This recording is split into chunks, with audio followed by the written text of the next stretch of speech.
안녕하세요. 자, 오늘은 제가 스마트 스토어에 대해서 말씀드리려고 하는데요. 제가 스마트 스토어를 운영한 지는 한 달 정도 됐어요. 현재 위탁으로 해서 판매를 하고 있고요. 물품은 도매매를 통해서 소싱을 해서 상품 등록을 하고 있습니다. 물론 상품 등록 횟수는 그렇게 많지는 않아 가지고 판매는 아직 이루어지지 않고 있고요. 자, 이렇게 제가 한 달 정도 진행하면서 스마트 스토어가 어떻게 운영되고, 그리고 상품 등록을 어떻게 하는지에 대해서 여러분들께 간단하게 설명을 드리는 시간을 가지려고 합니다. 자, 영상 끝까지 봐주시고요. 영상이 도움이 되셨다면 구독과 좋아요 부탁드리겠습니다. 자, 일단 스마트 스토어 판매 방식에는 크게 위탁과 사입이 있는데요. 위탁 판매는 상품 공급자, 배송 대행업체, 전문 셀러, 소비자가 있다고 봤을 때, 상품 공급자가 배송 대행업체에 상품을 등록하게 되면 전문 셀러가 배송 대행업체를 통해 상품의 이미지, 상세 페이지를 받아서 상품 등록을 해서 판매하게 되고요. 소비자의 주문이 접수가 되면은 전문 셀러는 배송 대행 업체에 상품을 결제한 후 상품 주문 요청을 하고, 배송 대행 업체에서 상품 공급자에게 배송 요청을 하면 상품 공급자가 소비자에게 물품을 배송하는 방식을 말하는 거죠.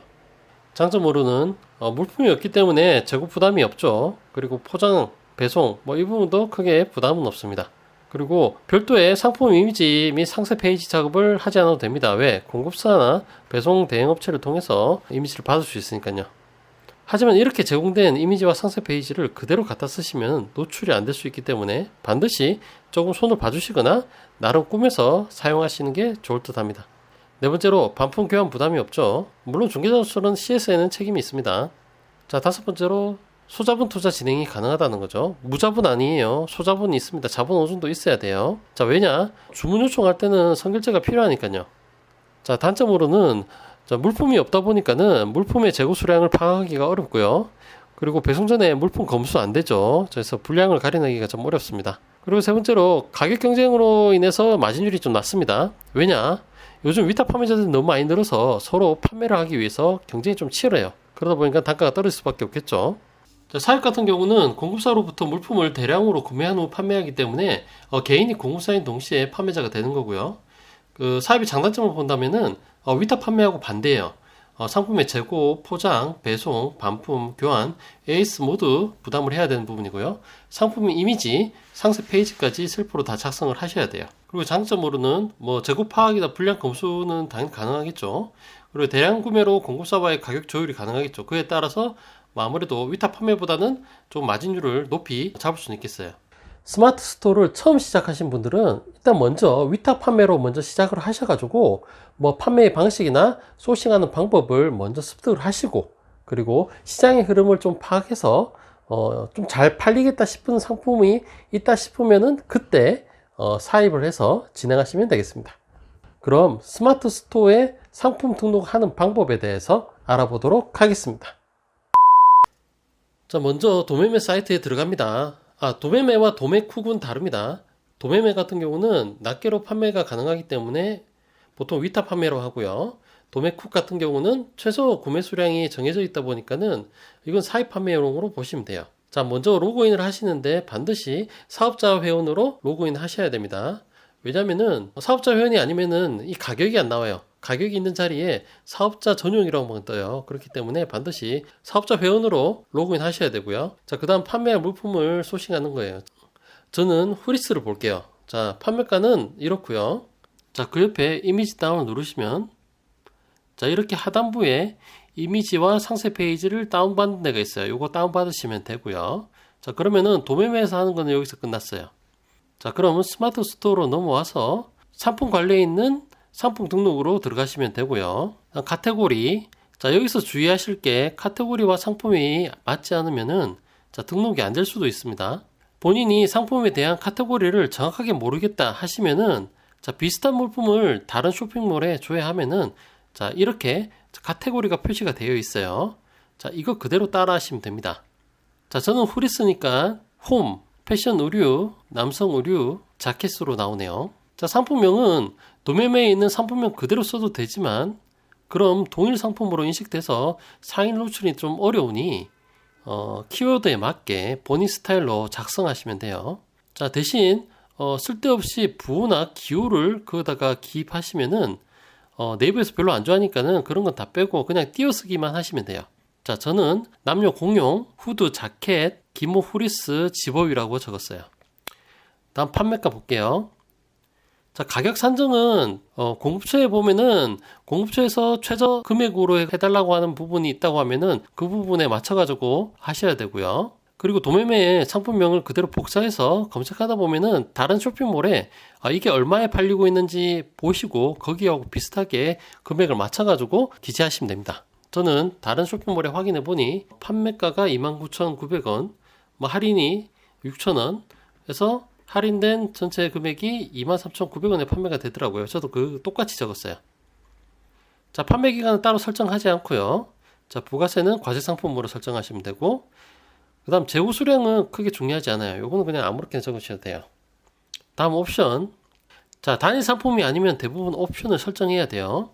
자, 직접 입력하기 누르시고, 그리고 조합형, 옵션명 개수는 자, 컬러와 사이즈가 있으면은 2개를 선택하시면 되고요. 자, 옵션 입력을 하실 때 주의하실 게 옵션 값은 종류별로 이제 콤마로 구분되는 거예요. 그래서 예를 들어서 컬러가 블랙, 네이비, 차콜, 베이지, 아이보리 이렇게 돼 있으면은 블랙, 네이비, 차콜, 이런 식으로 콤마로 구분하고요. 사이즈 같은 경우도 마찬가지예요. 뭐 95, 100, 105, 110 이런 식으로 콤마로 구분하면 됩니다. 자, 다음 상품 이미지인데요. 상품 이미지의 권장 사이즈는 1000에 1000픽셀이고요. 이미지는 기존에 아까 도매매에서 다운받은 이미지 그대로 사용하시면 되고요. 추가 이미지는 없으면은 상세 페이지에 여러 가지 사진들이 있는데 그거 캡처해서 사이즈 1000에 1000으로 맞춰가지고 올리시면 돼요. 동영상이 있으면은 또 올리시면 되고요. 다음 상세 설명요. 자, 스마트 AD를 누르시면 이렇게 블로그 형식으로 양식이 나와요. 마찬가지로 도매매에서 다운받은 상세 페이지를 그대로 넣으시면 됩니다. 그래도 되도록이면 그대로 사용하지 마시고 뭐 사진을 자르든지 아니면 그 텍스트를 더 기재를 하든지 해서 키워드를 자주 노출시키는 게 좋습니다.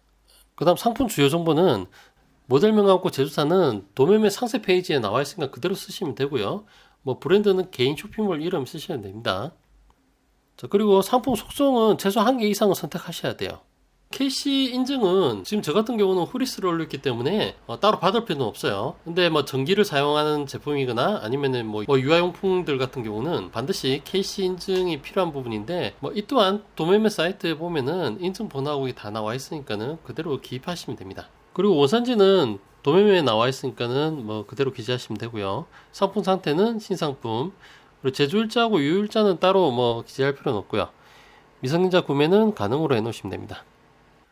다음 상품 정보 제공 고시, 상품 상세 참조를 전체 입력으로 누르면 알아서 기재가 되고요. 제조자는 제조사 이름 그대로 기재하시면 되고, 자, AS 책임자는 개인 전화번호를 기재하시면 됩니다. 자, 다음 배송. 자, 배송 속성은 일반 배송으로 하고 묶음 배송은 아직 처음이니까 불가라고 하시고요. 기본 배송비는 2,500원에서 3,000원 정도 되니까요. 혹 도매매에서 상품 배송비가 따로 또 기재가 되어 있는 것도 있어요. 있으면 그대로 참고하시면 되고요. 자, 결제 방식은 당연히 선결제겠죠. 자, 제주 보통 3,000원, 제주 외 도서상간 추가 배송비 5,000원. 요거는 비슷비슷하더라고요. 자, 출고지 같은 경우는 상품 공급자 주소를 알면 주소를 적으시면 되고요. 아니면은 본인 주소를 적어도 돼요. 자, 다음 반품과 교환. 자, 기본 택배사는 우체국 택배 하시면 되고, 반품 배송비 편도 3,000원, 교환 배송비 왕복 6,000원. 요것도 기본적이더라고요. 자, 반품 교환지는 본인 주소나 본인의 사업장 주소로 기재하시면 됩니다. 자, 여기서 중요한 거, 반품 교환할 때 반드시 위탁 판매자, 본인이죠. 본인에게 전화를 걸어서 문의해달라고 요청을 해야 됩니다. 자, 안 그러면은 이 택배비를 배로 물릴 수도 있어요.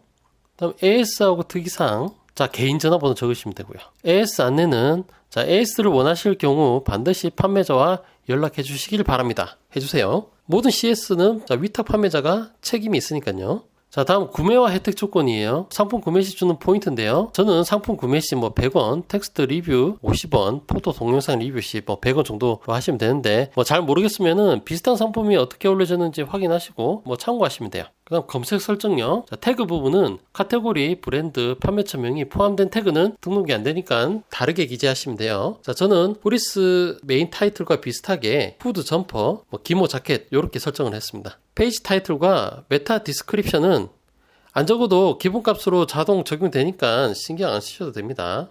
그리고 판매자 코드에는 도매매에 있는 상품 코드, 그리고 구매처, 도매매죠. 도매매를 기재하시면은 나중에 주문이 들어올 때 이거 찾기가 쉬워요. 자, 다음 노출 채널까지 기재를 다 하시면은 하단에 쇼핑 상품 정보 검색 품질 체크 클릭하시면 이렇게 화면이 뜨고요. 잘못 기재가 되거나 누락이 되면 점검 필요에 표시가 되니까는 확인하시면 됩니다. 그리고 저장을 누르면 끝. 자, 이렇게 스마트 스토어에 상품 등록하는 방법에 대해서 알아봤는데요.